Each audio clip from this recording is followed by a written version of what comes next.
Hey everybody, it's Peter, and this is the 2023 Kawasaki KLR Adventure, and I'm going to be right up front. This is one of my favorite bikes, and I know that it's not the highest tech bike, and I like technology, so I'm going to tell you about why I like this bike, but we're also going to talk about the lineup. We're going to talk about some changes that have gone on into these models, and we'll make sure that you understand what's great about it and why it may or may not be right for you. So first of all, I'm filming here at Jim Gilbert's Wheels and Deals, Jim Gilbert's Power Sports. This is the #1 volume Kawasaki dealer in the country, and this bike is almost always sold out. So I've done reviews on this before. This one is sold, so I'm trying to fit this in before it delivers this afternoon. But this is a super popular bike for us here, and like I said, I'm trying to always grab them when I can to make sure that you get the videos that you need. So I've done a couple of videos on this before. Hopefully this one will be a little bit of a different perspective so you understand a little bit more about what I like. We're going to look at some of the luggage, look at some of the features in a different way than some of the other videos. If you have questions about this bike or if you're a fan of it, make sure you subscribe to the channel and let me know in the comments the kinds of things you want to know about it, because I'll come back to this with other videos and I'll answer your questions in the comments. All right, let's get going with this review. So before we go too far with just this specific bike, let's just talk about the lineup, because there are some new pieces in the lineup that you may not have heard if you haven't been researching this bike or keeping it up to date for the 2023 model year. So this is the Adventure model. We'll talk about some of the features on there, but you've got things like lights and luggage. So this is the top of the line. It's still a crazy good value, very good price bike, and one of my favorite adventure bikes because you save that money for the adventure as opposed to just spending it on the bike. So that's the top of the line. As you move down, you can have one without the lights, without the bags. That's the regular KLR. And there's also a KLR S. The S is a shorter ride height, not shorter length, but shorter ride height. So it does that by scooping out the seat. It does that by lowering the suspension a little bit. And there's good reason to ride that one as well. I like the KLR S even as someone who's about 6 feet tall, simply because it feels more like a road bike. And if you're not going to go crazy off-road, you're just going to head down dirt roads and other things, and you can sacrifice a little bit of suspension travel, that is a KLR that will feel more comfortable for even a taller rider, and at least more familiar for a street bike rider. So that's a really good option to have if you're shorter, to give you a KLR, but also if you are someone who's looking for the same thing this bike has, but a little bit more approachable street level riding familiarity, that's a really good option. Now the KLR S, that shorter ride height version, is not available in an adventure model, but all of the adventure model accessories are available on that. So you could build it up to an adventure model using the accessories category. The other thing to keep in mind is this is the KLR Adventure without ABS. You can get it with ABS as well. Now, ABS is usually something I recommend for on-road riders, so that's an option for you to consider. But a lot of people who go off-road do not want ABS. They want to be able to slide that rear tire, slide things around a little bit. So you have that option to go with ABS or without ABS. And this is actually one of the cheapest differences between ABS and non-ABS bikes on the KLR. So it's not a huge upgrade price-wise from one way to the other. So let's talk about this bike in particular, keeping in mind that this is the top-of-the-line bike. So let's talk about that ride height. This is the one thing that's a little bit intimidating in the adventure bike class for some people, but it's not as bad as you might think. So the other thing is, big adventure bikes, they're heavy and they tend to be tall. So let's deal with both of those right here. Again, I'm about 6 feet tall. It is a step over to get onto this bike, and my feet, if I get the kickstand out of my way so I can put it down straight, I am just heels off the ground when I'm sitting here. So again, you can really see that having a taller bike is important for that suspension travel, but it's really not that tall if you're a taller person. If you're a shorter person, you're going to be tippy-toed on this, and that's where you have to decide if the KLR S is better for you. Now, I happen to like the KLR S because it feels like a road bike, but still gives me the capability to head down those dirt roads, head down those mild trails, which is probably all I would do on a KLR. If you're more extreme than me, then maybe you want to preserve all that ground clearance. But again, if you're lighter on the KLR S, you'll probably have just as much ground clearance, because by the time a really heavy person sits on this and compresses the suspension down anyways, you end up with similar ground clearance. So that's something to keep in mind. I don't find this bike to be all that intimidating. It's not all that heavy. Where it is a little heavy and where it can be a little bit intimidating is in the tank right here. This is a 23-liter fuel tank, which is a very large fuel tank for a motorcycle. It's because what this bike is built for that it has a big tank. It's an adventure bike. You can go off the beaten trail. You can go away from the civilization, away from gas stations, and go a long ways.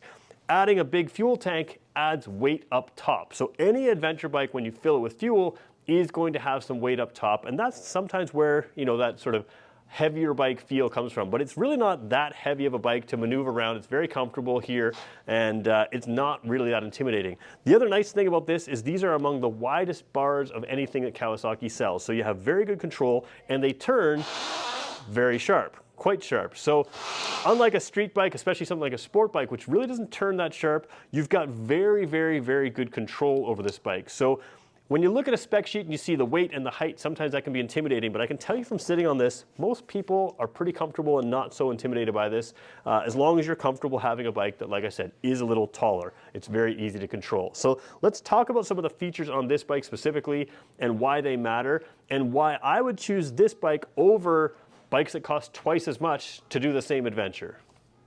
So whenever you're looking at a motorcycle, if you want to see the intent of the motorcycle, the best place to look is actually just the front wheel. You can kind of see what's going on here. So first of all, this is kind of old school stuff. Simple fork tubes that are nice and strong, simple. You've got the old style rubber guards there, which are going to keep you from having the debris build up on your shock tubes and having fork seal issues. And then you've got a big tire. This is a 21-inch front tire, which is what you want to see on a modern adventure bike. It is a street and trail kind of mix tire here, which is also what you want. It has to be road legal. Very good for the type of off-road you're probably going to do on this, but also very good for the street. And the funny thing is, for a typical rider of a bike like this, you're not riding crazy sporty. You may find that this is all the tire you need on the road, and it performs very well off-road. So that's good to have there. Like I mentioned, the brakes on this one are not ABS. You have a single disc on the far side there. If you wanted ABS, you could get it there as well. And then the spoked wheels are a really key piece as well. Spoked wheels are what you see on all the dirt bikes because you don't want alloy wheels if you're heading off-road. You want some really strong spoke wheels, and that's what this has got. Now there's one other thing I'll show you as I walk behind the camera here. We'll just sort of zoom in to this section just behind the front wheel here as we kind of come in like that. You can see that this bike is also properly set up with the protection that you need. So a lot of bikes will be adventure styled, but they won't actually have any protection down here. You've got frame rails that run underneath here, and you've got a good solid, you know, hard protection area right there to keep all the debris from damaging anything like oil filters or something like that. And then this bike comes standard with this rail here among some other rails, so if you were to drop it, you've got the body protection built in. Again, this adventure model really comes equipped knowing what you're going to do with it, and it's got all the protection you need. Moving up the bike here, you can also see what the KLR has here, and this is where the Adventure really shines, and I mean shines in a good way here. If you turn the key to the on position, you can see you have an LED headlight. Didn't you always used to have an LED headlight on the KLR? LED headlights are great for a couple reasons. First of all, they're very bright, they have a nice sharp cutoff, but that white color is closer to daylight, which allows your brain to identify what your eyes are seeing a little quicker. So you have that white, bright LED headlight. You have a flash to pass function, we'll show you that a little bit later. High beams obviously right there. And then you also have on the Adventure standard these accessory driving lights. Now these are really cool too because you can aim them a little bit wider, you can put them where you want the light. So if you aim them too wide or too high, you may not use them on the road. You can keep them there on the road for visibility. You can aim them wider to give you a better view, but you've got, again, the same thing, that bright white LED light. So you really are able to light up a road that you haven't been on or a road without street lights and that kind of thing. Get some good lighting there. And again, the LED lighting is kind of nice. The only thing you don't have LED is the signal lights right here or right there. It's just a simple, you know, traditional incandescent bulb right there. But the overall view of this bike is very high-end adventure bike when you have all these LED lights on. So we're going to show you some of those switches here in a second as we move back through to the dash. First, we're going to show you the luggage though. So the other piece that makes up the adventure bike is this luggage here. This is an extra piece. You always have this rack on every KLR, and it's a really good rack. It's got some pre-drilled holes in so you can mount accessories that are sort of made for it. Even the rack itself has little tie downs, so you can use the tie downs. You don't have to buy special equipment to tie down your tent or something else if you want them there. But these boxes are really good. First of all, they fit the ignition key, and as long as the key is in the unlock position, you can't pull that key out. So if it's in the lock position, you can. If it's in the unlock, so you will not leave these unlocked. If you've got the key in the ignition, you can know for sure. And that's just such a simple little thing. Did I lock the boxes? Are they secure? If you drove the bike, if you pulled the key out of the ignition or in the ignition and you've walked away from the bike, as long as you have the key with you, you know that your stuff is locked, which is a really nice thing to have. You don't have to come back and worry about that. So once it's unlocked, you can take a latch off and remove them from the bikes if you want. So if you're going into a hotel or something like that, or going camping, you just want to take this into your tent or into your hotel, you can do that. And then, if I can see what I'm doing right here, you can pull this here, and my thumb slipped off it there, but you can see these boxes in here. So again, these aren't as big as something like the Versys 1000 that can fit a full face helmet, but you do have a lot of ability to take other things, to fit big boxes up here and that kind of thing. But you've got plenty of space to take all the things you need, and they're nice and durable. They're not so fancy that you worry about, scuffing them up or anything like that. They're just typical what you would want on the KLR. So again, really smart luggage, and like I said, really smart locking system.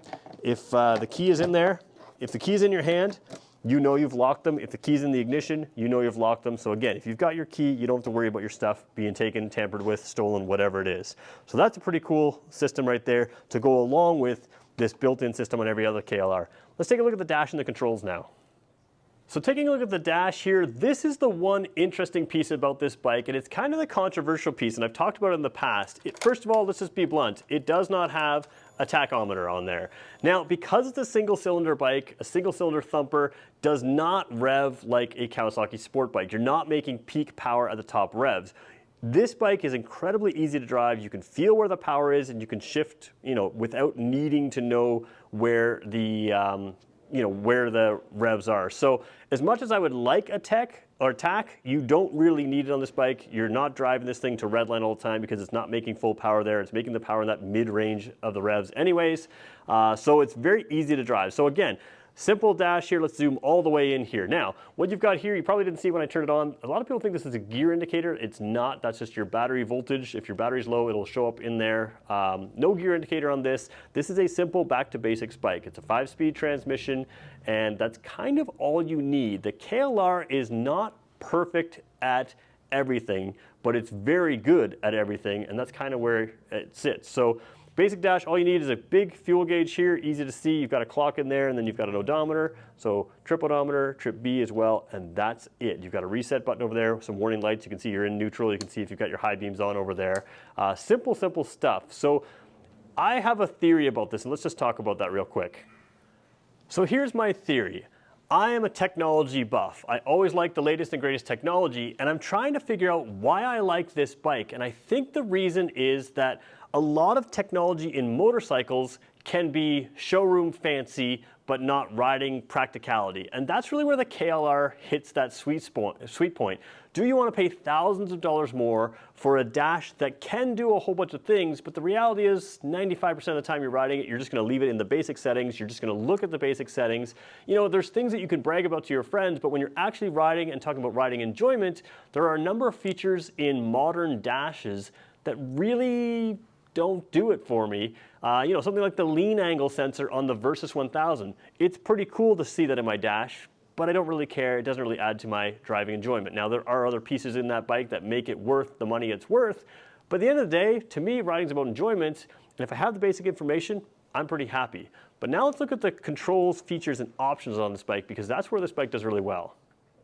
So when I say things like controls, features, and options, this Adventure model has no options. All of these options are standard. So if you're looking at the regular KLR, all of these things can be added, but the Adventure comes with them as part of the package. And that's one of the things I like about it, because a lot of these things I would add anyways. I've had accessory lights on a previous, I had a Versys 650 with accessory lights, and they are fantastic because you can aim them where you want them and get the light where you need it. And this is that switch to turn it on. Let's show the lights there. So that's the switch to turn it on or off. So you see that section there on a regular KLR will just be sort of a boxed out section ready for the switch to be added, but on the KLR Adventure, it's already there. And like you can see, you can tell when the light's on, it's got the green light there. So those are your accessory lights right there. You'll see over on the far side here, you have a 12-volt port. The reason that's really important is because a modern GPS is all set up to plug into a 12-volt port, and you could set the GPS up here behind the windshield. You could set it down here. There's a whole bunch of places you could set a GPS on this bike. And on an adventure bike, a GPS is a really good thing to have,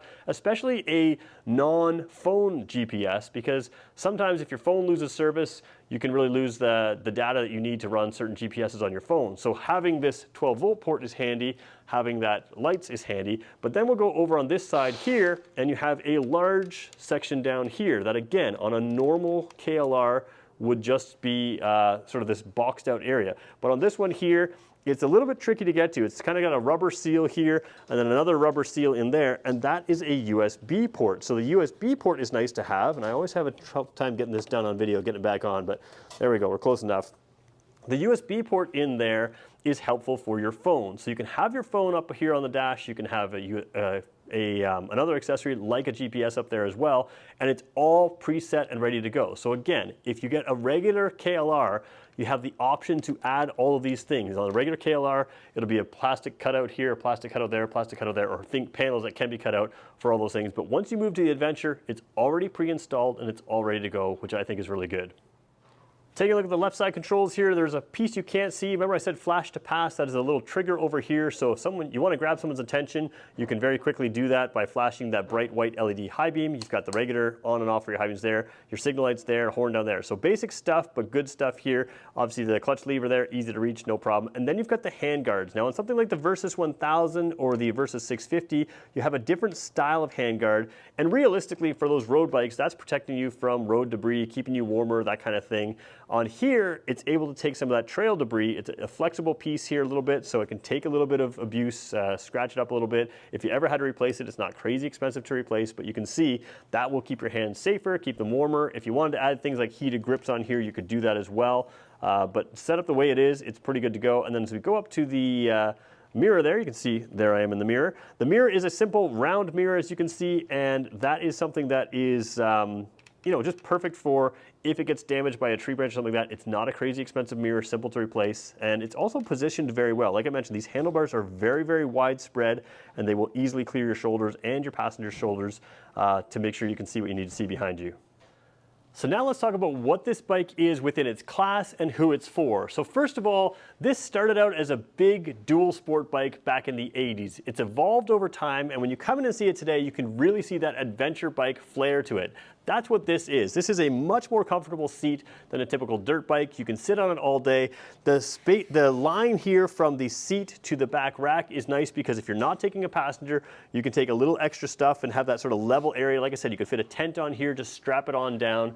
The thing with this bike is the adventure bike class has moved so far out of the reach of the typical buyer that they really can't go on an adventure, and then it becomes something so expensive that you're afraid to drop it, you're afraid to take it in different places. This bike is really that sweet spot. It's never going to be fully class leading, even within the Kawasaki lineup. You look at something like the Versys 1000, that's a 4-cylinder engine with lots of power, upright seating position. It's going to be smoother, it's going to be more powerful drive, it's got a cruise control, it's got all kinds of features, but it's about twice the price of this bike.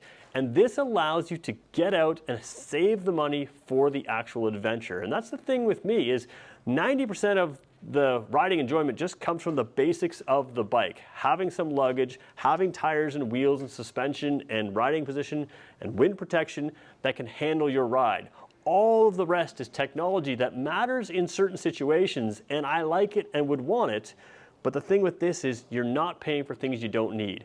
This is a single-cylinder 650. It's not going to rip down the highway at 200 kilometers an hour. That's not what it's designed to do, but it will go highway speeds all day. It's known for its legendary reliability. It's gone literally across the continent and several continents, pretty much every continent except for Antarctica, with all kinds of different people for all kinds of different rides with all kinds of luggage. It's one of those bikes that other YouTube videos have called it the unkillable KLR.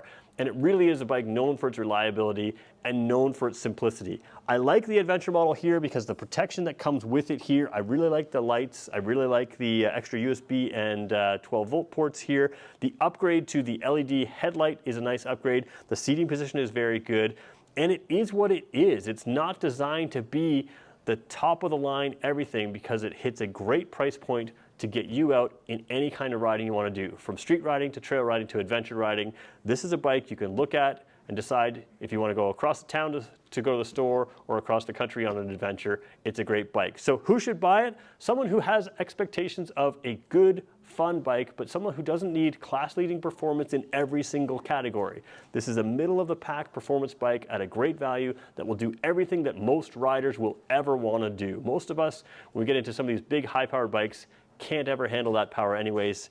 This is perfect for almost every rider there is, as long as you're a little taller. Like I said, if you're shorter, KLR S is a great option, and like I said, you can you can set it up with Kawasaki accessories to be an adventure bike as well.